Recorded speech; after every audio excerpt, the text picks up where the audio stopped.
शहर में भानीदोरा मंदिर में चल रही श्रीमद् भागवत कथा के तीसरे दिन मंगलवार को वामन अवतार की झांकी सजाई गई। इस दौरान कथावाचक विनोद शास्त्री ने कहा कि भगवान की कथाएं सुनने मात्र से ही व्यक्ति को मोक्ष की प्राप्ति होती है। उन्होंने मंगलवार की कथा में भगवान के विभिन्न अवतारों का वर्णन किया। बुधवार को सूर्य वंश की वंशावली, श्री कृष्ण जन्म एवं उनकी बाल लीलाओं पर प्रकाश डाला। कथा के प्रारंभ में मुख्य यजमान चेतन शर्मा ने व्यासपीठ की पूजा अर्चना की। इस अवसर पर पूर्णमल, मंगलहारा, राजकुमार हरिद्वाल, वासुदेव शर्मा, रामलाल प्रजापत, बनवारी लाल प्रजापत सहित कई लोग उपस्थित थे।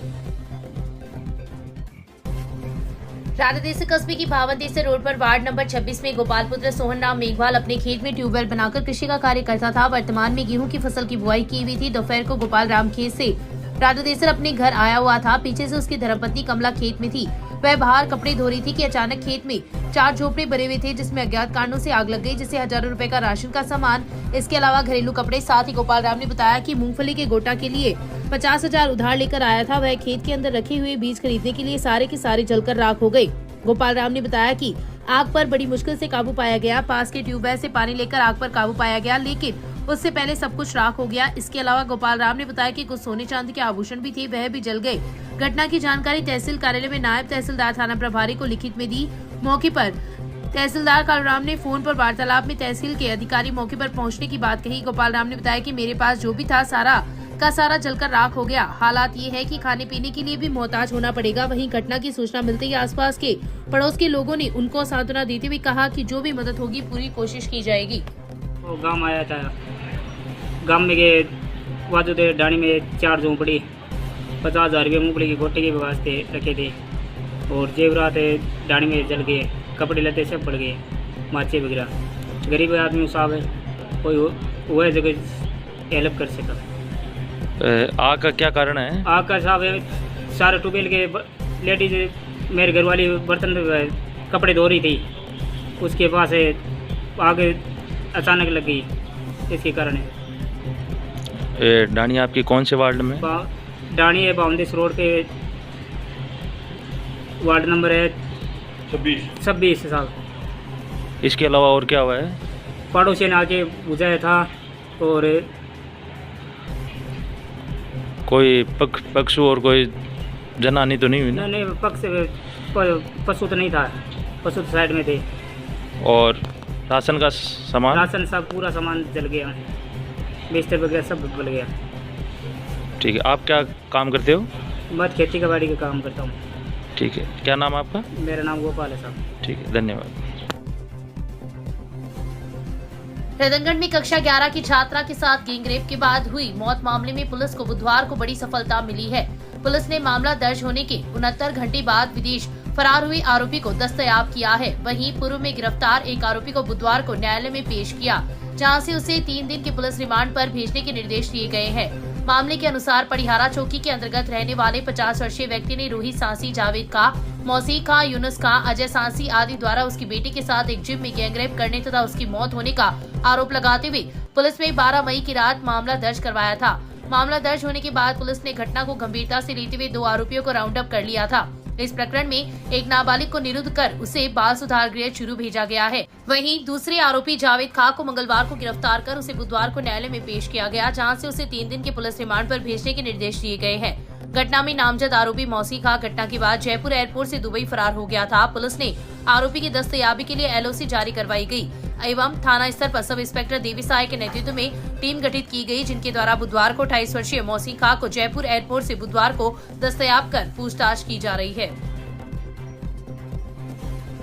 क्षेत्र में पड़ रही प्रचंड गर्मी और अस्पताल के वार्डों में लगे AC ठप होने से अस्पताल में भर्ती मरीज काफी परेशान हैं। जिला अस्पताल की वार्ड संख्या A, medical ward, emergency ward सहित लगभग 35 AC लगे हुए हैं, जिनमें से मात्र 6 AC वर्तमान में काम कर रहे हैं और बाकी सब ठप पड़े हैं।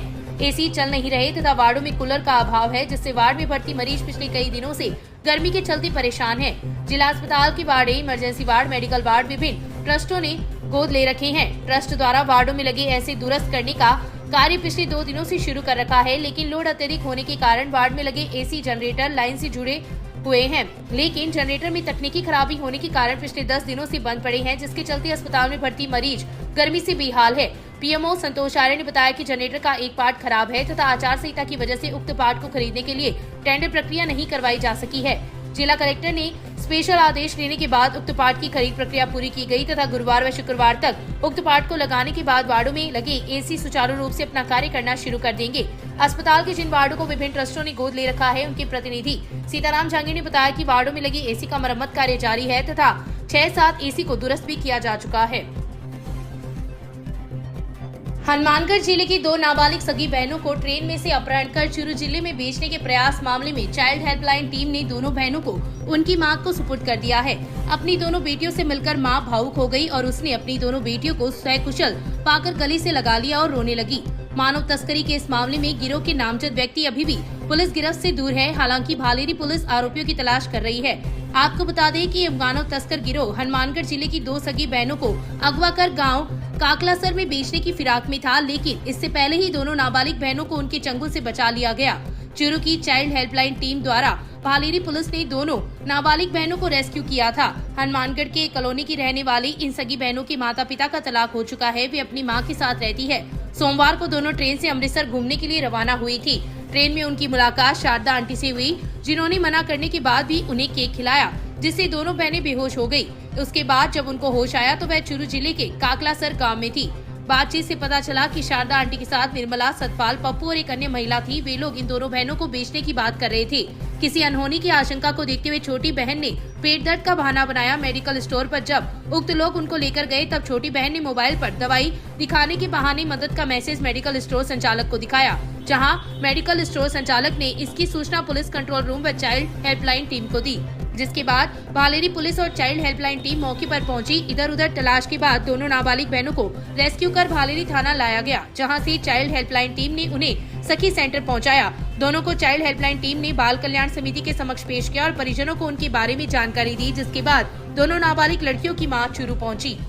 जी सर, कल काकलासर गांव में 2 नाबालिग बालिकाओं का चाइल्ड हेल्पलाइन के द्वारा रेस्क्यू किया गया था, जिनमें मानव तस्कर गिरोह थे, वो जो कि बच्चियों को बेचने की फिराक में थे। और ये सूचना मिलते ही चाइल्ड हेल्पलाइन की टीम मौके पर पहुंचकर बालिकाओं को रेस्क्यू कर चूरू लाया गया, जहां से चाइल्ड हेल्पलाइन के द्वारा ही CWC पेश किया गया और CWC के द्वारा दोनों नाबालिग बालिकाओं को सखी सेंटर में रहने के आदेश दिए गए। जबकि चाइल्ड हेल्पलाइन के द्वारा लगातार परिजनों का पता लगाने का प्रयास किया जा रहा था और आज बालिकाओं की मां है वो यहाँ उपस्थित हुई और CWC के द्वारा दोनों बच्चियों को उनकी मां को सुपुर्द दी गई है। और बात करें गिरोह की, जिसमें एक गिरोह के अंदर 5 व्यक्ति बताए जा रहे हैं, जिनमें पहला सतपाल है, दूसरा पप्पू है, निर्मला है, शारदा है, ये इस गिरोह में शामिल है सर। और पुलिस प्रशासन के द्वारा इन गिरोहों का पता लगाने का पूरा प्रयास किया जा रहा है।